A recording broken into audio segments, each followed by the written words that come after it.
Então, estamos dando início hoje a um novo capítulo do canto 9 do Srimad Bhagavatam. O capítulo 19, o título do capítulo é O Rei Yayati Alcança a Liberação.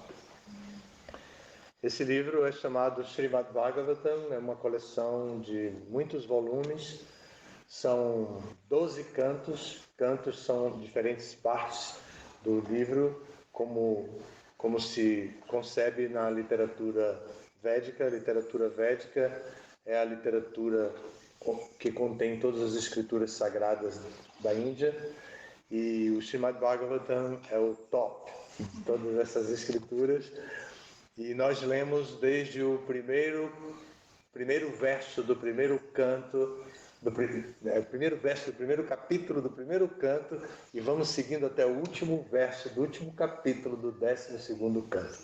Já estamos no canto 9. É a segunda rodada aqui em Vrajadama. E são 18.000 versos somente, né? Então, eu não sei que verso é esse, só sabemos que hoje começa o capítulo 19. E o capítulo 19 vai tratar da liberação do rei Yayati. O tema já vem sendo contado. Em termos de gênero literário, o Srimad Bhagavatam é chamado de Purana.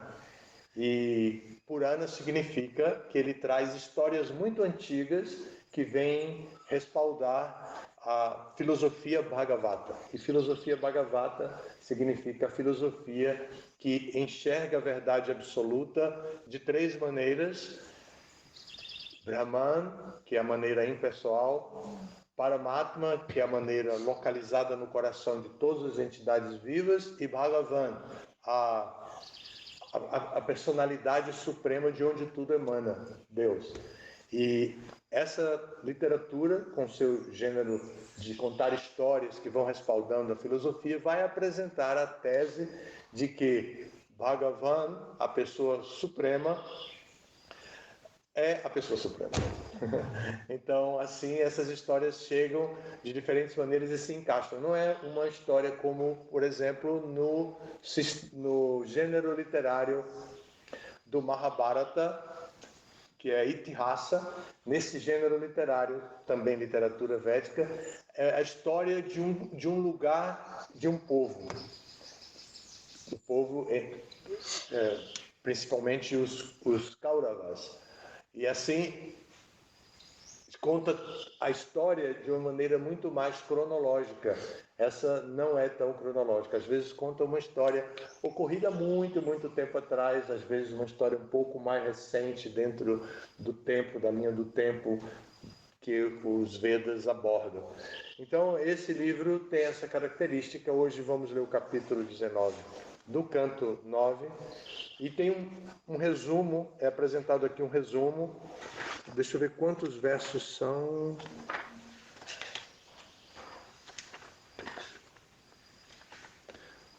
São 29 versos apenas, e nós vamos ler então todos os versos sem os significados de Prabhupada. Para aqueles que acompanham essa novela e todo dia acordam cedo pensando: eu não posso me atrasar porque eu tenho que escutar a aula do Bhagavatam porque vai falar desse assunto.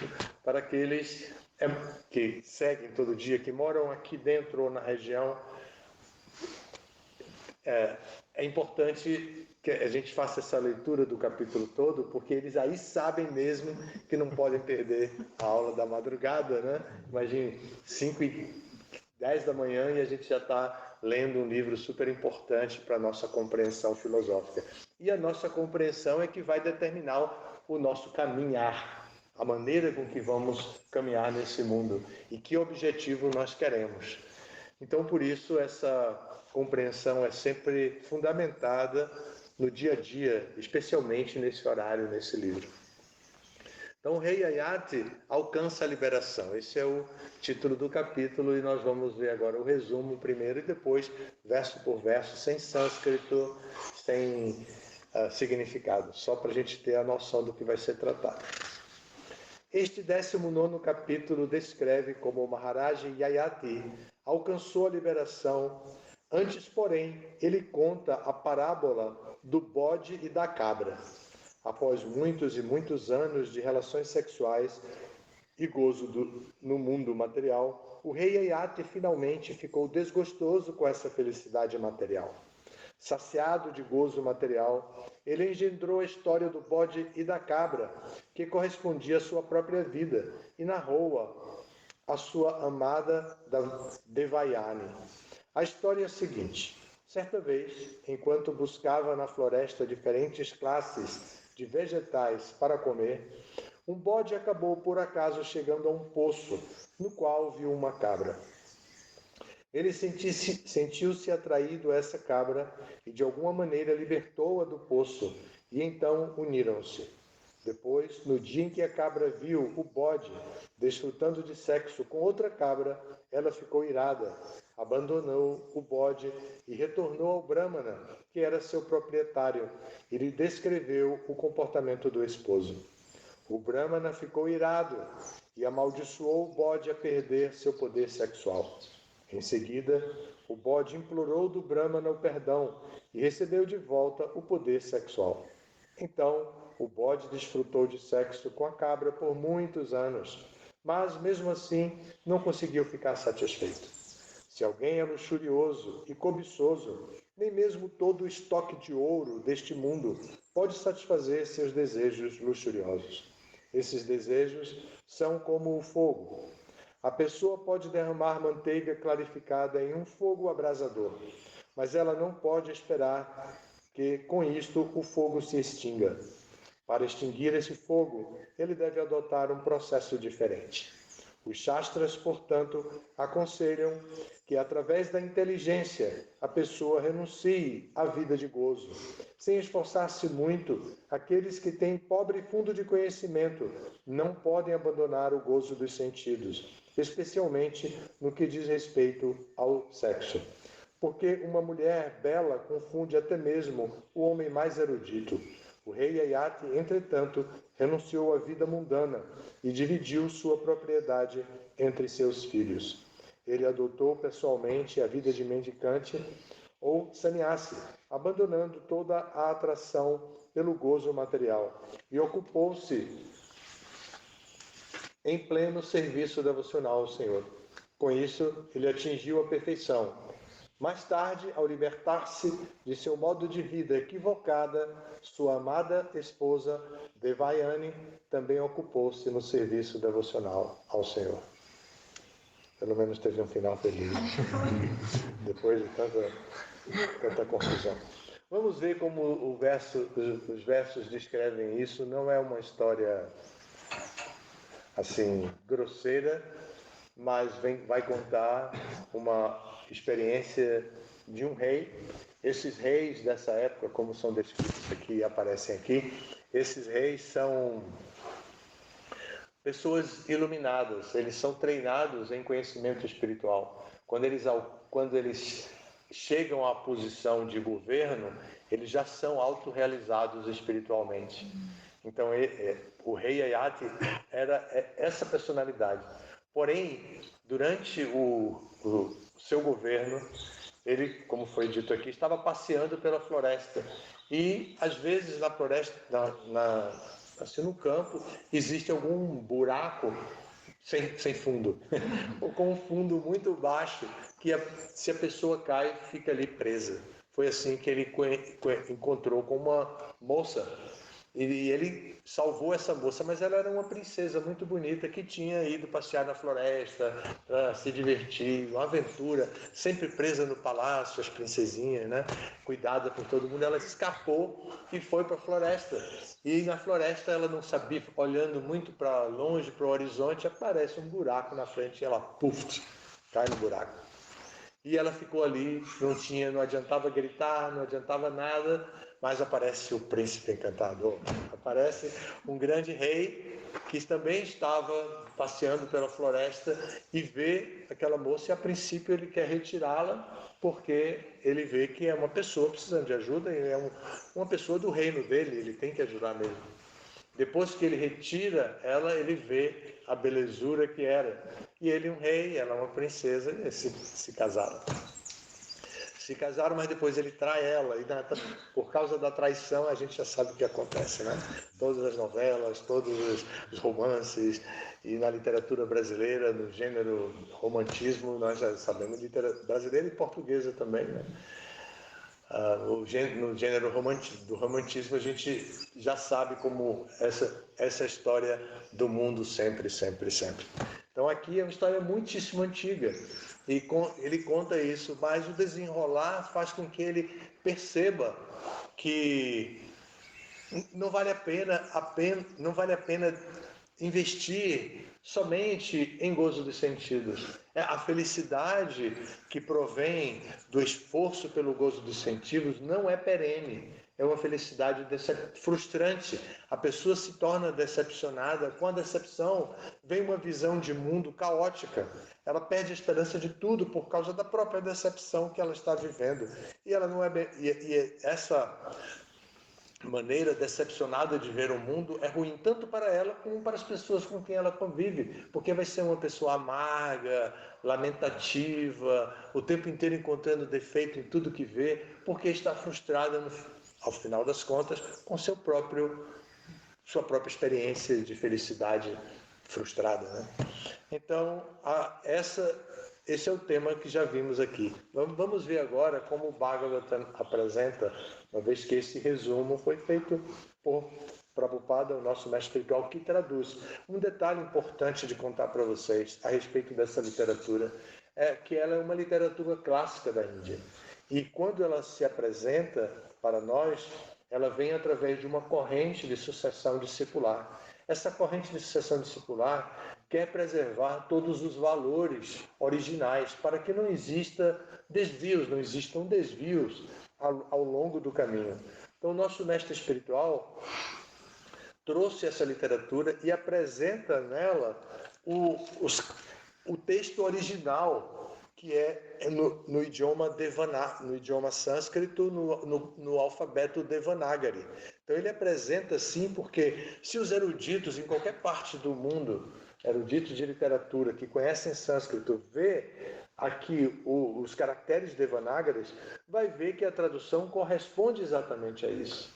E esses caracteres Devanagaris estão nos livros originais. Então observem que há um esforço por parte da cadeia de mestres, há um esforço para apresentar da maneira mais genuína o conhecimento. E então ele apresenta assim, com o alfabeto Devanagari, que é o alfabeto do sânscrito, depois ele apresenta os versos transliterados para os caracteres latinos, usando de alguns diacríticos, alguns acentos que favorecem a pronúncia. E os devotos estudam isso, aprendem um pouco e cantam, recitam. Todo o verso originalmente é recitado. De manhã a manhã vocês vão ouvir os versos recitados. Hoje nós vamos ler somente o resumo e os versos em si. Depois, não para por aí. Prabhupada, muito cuidadoso para mostrar a genuinidade filosófica e literária do seu movimento, ele aí traduz palavra por palavra do sânscrito aqui já para o português. Ele pessoalmente traduziu para o inglês. E os devotos, seguidores dele, depois, através da editora que ele montou, traduziram do inglês para o português. E aqui está então do sânscrito para o português, palavra por palavra. Em seguida vem a tradução do verso corrido, que é o que nós vamos ler hoje, todos os versos. E por fim ele dá um significado pensando na hermenêutica, pensando que o significado genuíno dentro da linha filosófica precisa ser acessível para os leitores do ano 2000, né, desse milênio, como uma pessoa que sequer, às vezes, ouviu falar do idioma sânscrito, vai compreender o que está escrito. Por que a importância de tal exemplo, de tal história? É preciso haver contextualização. Então, Prabhupada apresenta um significado hermenêutico, muitas vezes fundamentado com outros versos, buscando referências bibliográficas, ele apresenta, então, um trabalho acadêmico meticuloso. E então É isso. Nós vamos ler agora só os versos para a gente matar a curiosidade de tudo que vai acontecer nos próximos dias. Shukadeva Goswami disse: Ó Maharaj Parikshit, Yayati era muito apegado a mulheres. No decorrer do tempo, entretanto, ao ficar desgostoso com o gozo sexual e seus efeitos adversos, ele renunciou a esse modo de vida e narrou à sua amada esposa a seguinte história. Minha querida e amada esposa, filha de Shukracharya, neste mundo houve outro ente que era igualzinho a mim. Por favor, presta atenção enquanto narro a história dele. Ouvindo sobre a vida desse chefe de família, aqueles que se retiraram da vida familiar sempre se lamentam. Enquanto vagava pela floresta, comendo para satisfazer seus sentidos, um bode, por acaso, aproximou-se de um poço, no qual viu uma cabra que ali permanecia sem amparo e onde caíra devido à influência dos resultados das atividades fruitivas. Após planejar como tirar a cabra do poço, o bode luxurioso escavou com a ponta de seus chifres a terra que ficava na beira do poço, dando assim condições de ela sair muito facilmente. Ao sair do poço e ver o bode, a cabra, que tinha belos quadris, desejou aceitá-lo como esposo. Quando ela manifestou esse desejo, muitas outras cabras também desejaram-no como esposo, porque ele tinha uma belíssima estrutura corpórea e um formoso bigode e barba, e ejaculava com muita habilidade, e era perito na arte do intercurso sexual.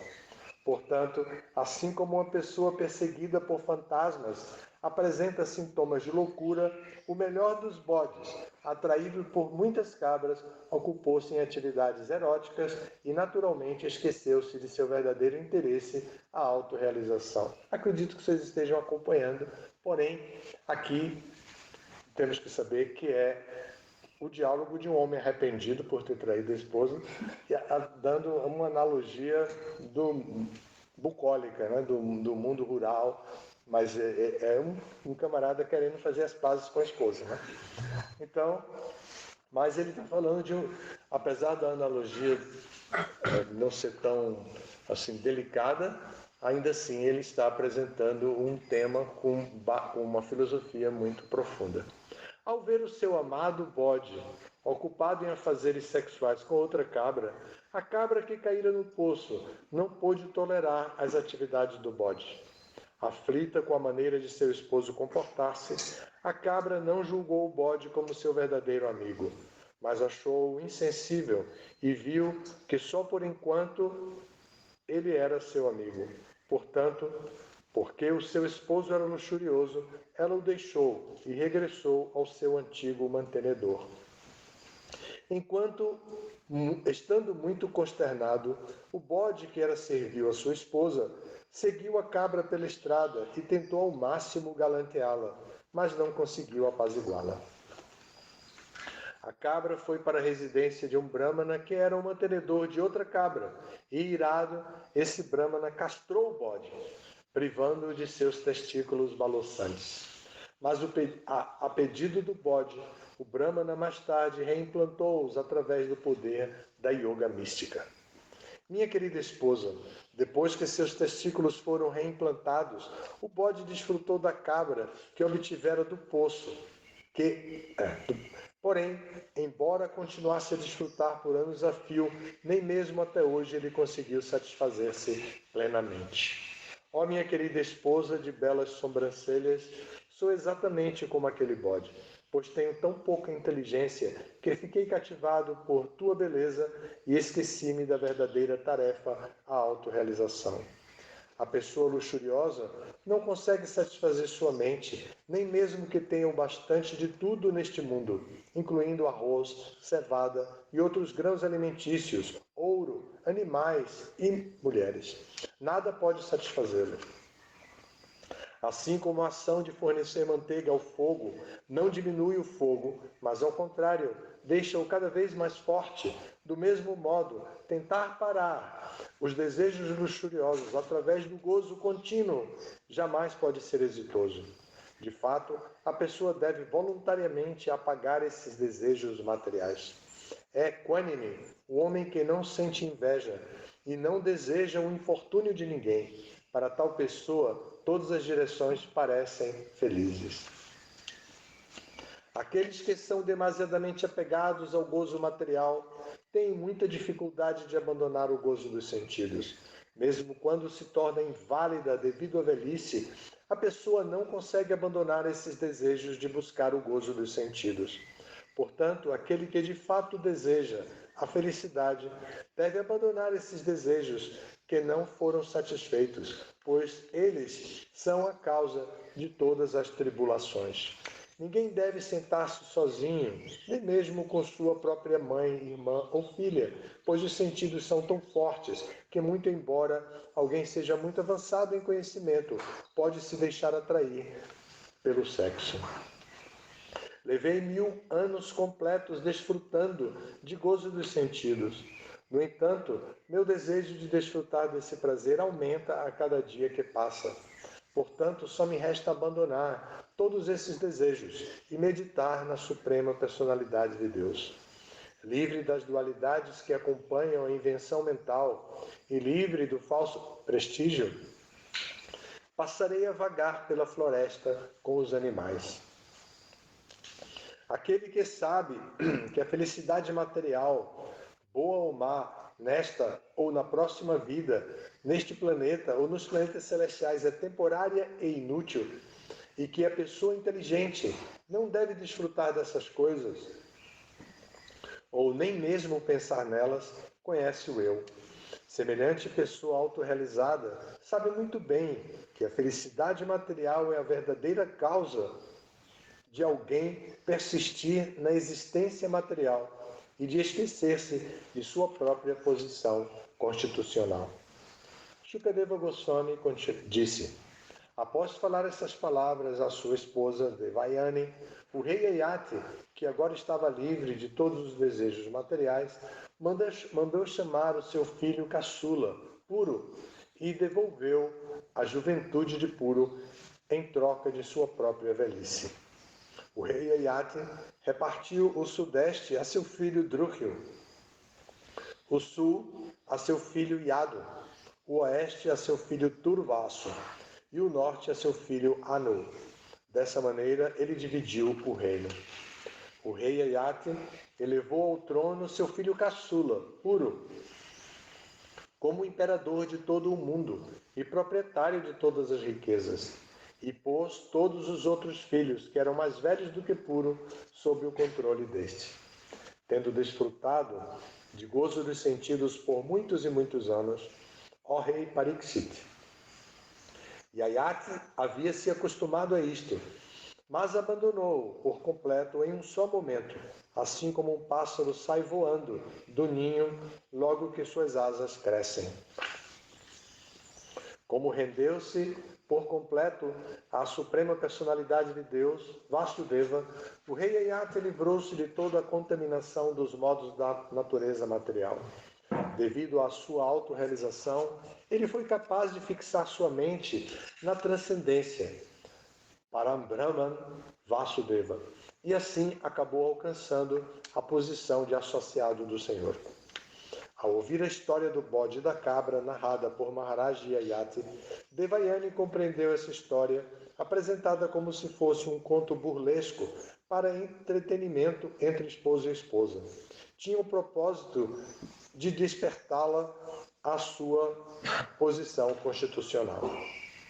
Em seguida, Devayani, a filha de Shukracharya, compreendeu que a associação materialista de esposo, amigos e parentes é como um convívio que se dá num hotel cheio de turistas.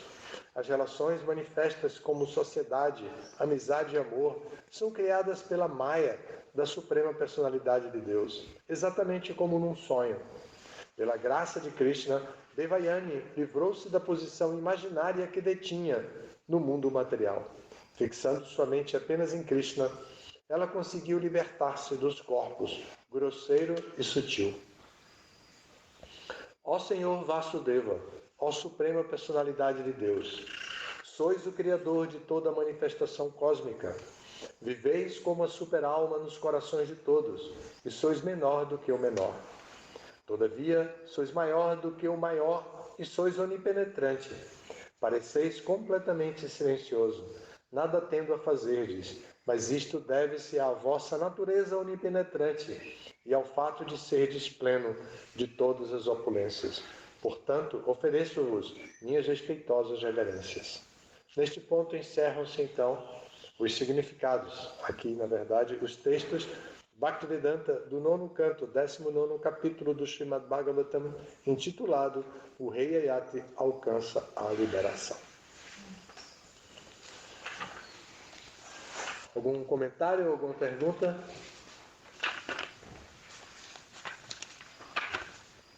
Como eu disse, nós seguimos a linha dos versos apresentados. E assim entramos em diferentes temas. Às vezes o tema é a cosmologia, às vezes o tema são os poderes místicos do yoga, às vezes o tema é a meditação, às vezes o tema é uma guerra, às vezes é a administração de um reinado. E dessa vez foi um diálogo entre homem e mulher, um homem tentando reconquistar sua esposa depois de aprontar com ela.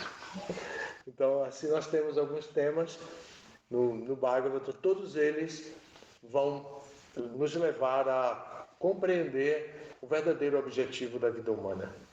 E esse objetivo é a autorrealização espiritual. Nós nos enganamos de diferentes maneiras. Em diferentes épocas, os seres humanos que são dotados de inteligência capaz de transcender a realidade material, tanto que podem observar pela história contada na história da civilização.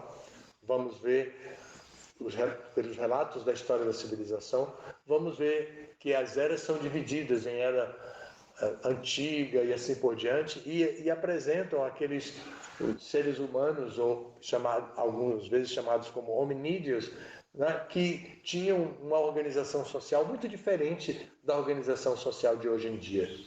Ainda assim, eles buscavam o gozo dos sentidos naquela época, mesmo quando guerreavam com outras tribos. Eles usavam armas grosseiras, por exemplo, se refugiavam no topo de uma montanha e, através de grande esforço, jogavam pedras rolando da montanha para poder massacrar quem viesse subindo, os inimigos que pudessem estar subindo também com pau e pedra na mão.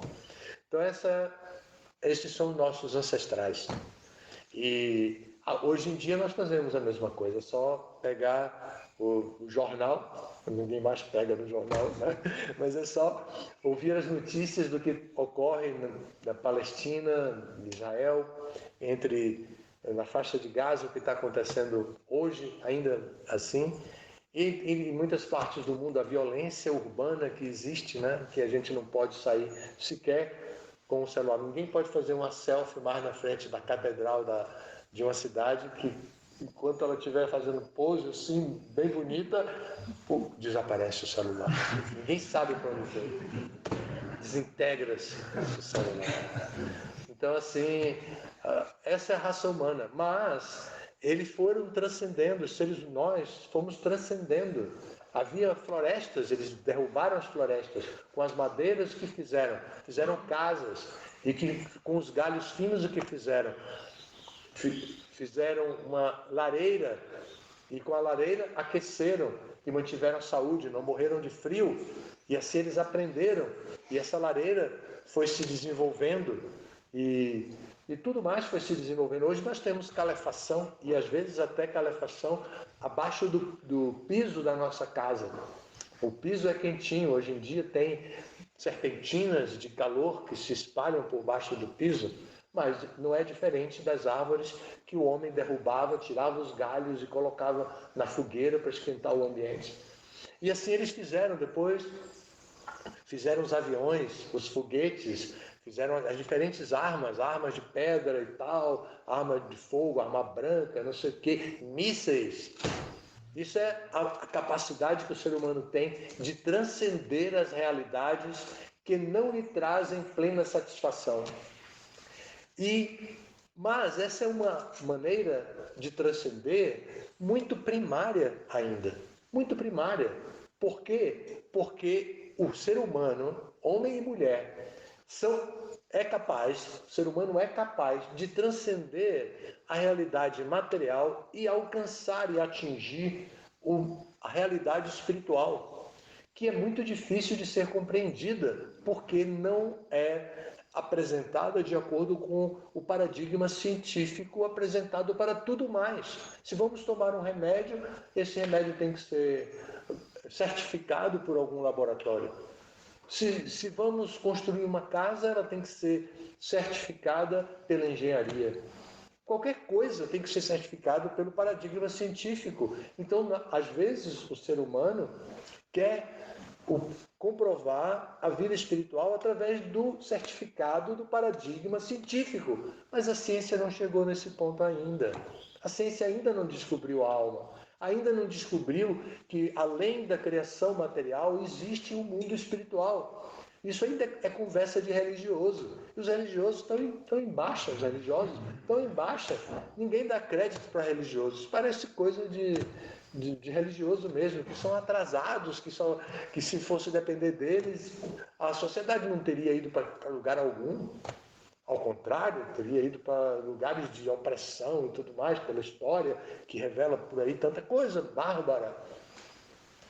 Mas o ser humano, de fato, de acordo com as escrituras sagradas, como eu falei, apresentado assim no idioma muito antigo, considerado morto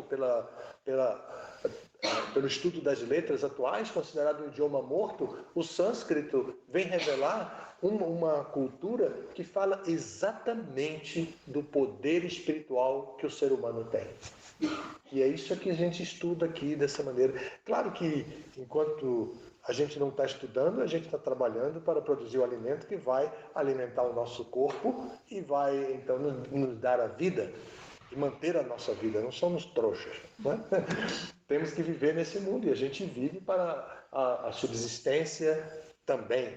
Mas além disso, além do gozo dos sentidos, existe a experiência espiritual que precisa ser vivida. E o tema é yoga. Esse tema de uma viagem interior para buscar lá dentro essa capacidade e com essa capacidade buscar a sementinha da felicidade que está lá dentro de nós e aguar essa sementinha, adubar essa sementinha com a nossa inteligência, com recursos da nossa inteligência, com recursos das escrituras, com recursos dos grandes sábios que se reúnem, com recursos das pessoas que fazem austeridade, que se apartam do gozo dos sentidos grosseiros. Então, assim é a nossa experiência. Eu espero que vocês aproveitem esses dias com uma viagem aqui com essa história, que a gente já sabe no que vai dar, né? Mas os detalhes às vezes são importantes e os significados de Prabhupada, nosso mestre, são muito empáticos. Prabhupada sabia que estava explicando para pessoas de uma sociedade ocidental materialista. No 9º canto ele já tinha saído da Índia. Ele começou a traduzir os primeiros cantos na Índia e veio para o Ocidente trazendo já esses livros impressos que ele imprimiu na Índia, os 3 primeiros volumes. E depois ele foi traduzindo, traduziu até o leito da morte. Tem vídeos que mostram o Prabhupada já deitado no leito da morte e os devotos com um gravador assim na boca e ele falando quase sem som e ele falando os últimos significados desses textos do Srimad Bhagavatam. Ele não completou a tradução completa, ele foi até o 10º canto, capítulo 13 e depois os seus discípulos montaram uma equipe composta por 3 personalidades, uma delas muito conhecida no Brasil, embora não seja brasileiro, já veio em Vrajadama, foi responsável administrativo e espiritual pelo Brasil por alguns anos e traduziu, viajando pelo Brasil, o Srimad Bhagavatam, que é Hridayananda Das Goswami. Hridayananda Das Goswami é um grande líder e ele era o chefe da equipe por estudar sânscrito e com outros 2 devotos que estudavam tanto sânscrito como inglês, Gopi Paranadhana, obrigado. Gopi Paranadhana e também Dravida. Então eles montaram essa equipe de 3 e traduziram então do 14º capítulo do 10º canto até o último capítulo do 12º canto, e o livro foi todo composto. Está disponível e nós podemos ter esse livro disponível para o estudo dele e a compreensão de outro ponto de vista da realidade que vivemos. Podemos ver de uma maneira muito simples assim, outro ponto de vista. Obrigado pela atenção de vocês. Estamos aí, esses são os tópicos que podemos conversar por esses dias que estamos aqui, além dos outros tópicos da programação que estão sendo feitos. Estamos recebendo um convidado que vem pela primeira vez nesses dias, que é o Devadarshan, discípulo de Indradyumna Maharaj e residente agora na Bahia, veio aqui para nos dar um pouco do seu conhecimento e da sua associação. E nós que já nos reunimos frequentemente em todas as épocas e datas especiais como essa do Réveillon, que buscamos um lugar de paz, um lugar de tranquilidade, que possa ter também um pouco de estímulo a nossas reflexões filosóficas a respeito da vida.